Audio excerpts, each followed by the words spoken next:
লাউয়ের এই শক্ত বিচিগুলো দিয়ে এত মজাদার একটা খাবার বানানো যায়, জানলে কিন্তু অবাক হয়ে যাবেন। আর আজকের পর থেকে এরকম বাতি লাউ দেখলে কেউ বিরক্ত না হয়ে উল্টো খুশি হবেন, কারণ এটা খেতে এতটা মজাদার হয় কেউ তো ধরতেই পারে না যে এটা লাউয়ের বিচি দিয়ে বানানো একটা খাবার।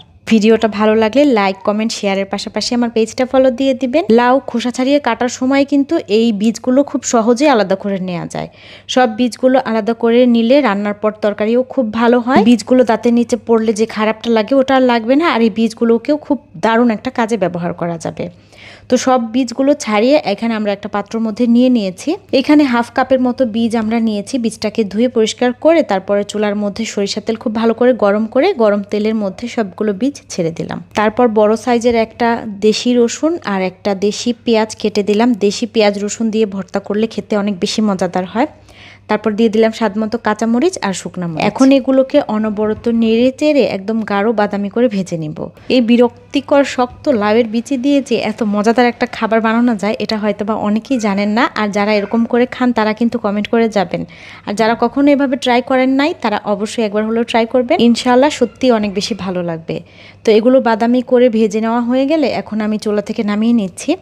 এগুলোকে চাইলে পাটার মধ্যেও বাটা যাবে, আবার ব্লেন্ডারে ব্লেন্ড করে নিলেও হবে। ব্লেন্ডারে ব্লেন্ড করলে ভর্তা একদম খারাপ যে লাগে তা না, আমার কাছে তো প্রায় একই লাগে। তবে পাটায় বেটে যারা ভর্তা খেয়ে অভ্যস্ত, পাটায় না বাটা পর্যন্ত মনের শান্তিটা মিলে না। তো সেই জন্য আজকে পাটায় মধ্যে আমরা বেটে সবগুলো ভর্তা করছি। আজকে অনেকগুলো ভর্তা করেছি, বাকি ভর্তার রেসিপিগুলো অলরেডি আমার পেজে দেওয়া আছে, আপনারা কিন্তু চাইলে দেখে নিতে পারেন। তো এগুলোকে এখন বেটে নেওয়া হচ্ছে। বেটে নিতে নিতে মিহি হয়ে গেলে এর মধ্যে চাইলে কাঁচা পেঁয়াজ অ্যাড করা যায়। তো এই ভর্তার মধ্যে আজকে আর পেঁয়াজ অ্যাড করছি না। আর এটা স্বাদটা আরও বাড়াতে চাইলে যখন আমি এই বিচিগুলো ভেজেছি সাথে 2টা চিংড়ি মাছ দিয়ে দিলে কিন্তু এর স্বাদটা আরও অনেক গুণ বেড়ে যেত। তারপর এটা আমি পাটা থেকে তুলে নিলাম।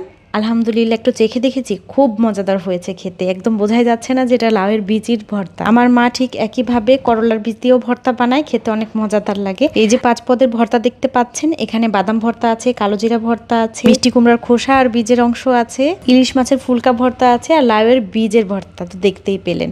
সব কয়টাই প্রায় ফেলে দেওয়া জিনিস থেকে বানানো, কিন্তু সব মিলে একদম অমৃত লেভেলের একটা খাবার তৈরি হয়ে গিয়েছে। এটা খেতে অসম্ভব মজাদার বউয়া ভাতের সাথে। এই ভর্তাগুলো দিয়ে কিন্তু চিতই পিঠা, চাপটি খেতেও অনেক মজা, খিচুড়ির সাথে খেতেও অনেক ভালো লাগবে। যদি সবগুলো ভর্তার রেসিপি দেখে না থাকেন আর যদি সহজে রেসিপি দেখতে চান তাহলে অবশ্যই পেজটা ভিজিট করে নেবেন।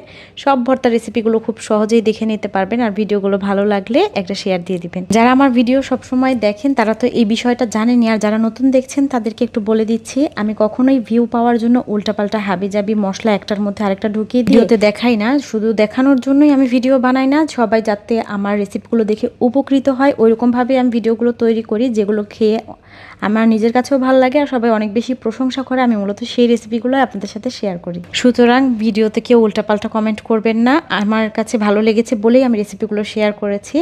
ইনশাআল্লাহ আপনারা ট্রাই করলে আপনাদের কাছেও ভালো লাগবে। তো আজকের ভিডিও আমার এই পর্যন্তই ছিল। দেখা হবে ইনশাআল্লাহ পরবর্তী ভিডিওতে অন্য কোনো আয়োজন নিয়ে। সে পর্যন্ত ভালো থাকবেন সবাই, আমাদের জন্য দোয়া করবেন। আসসালামু আলাইকুম।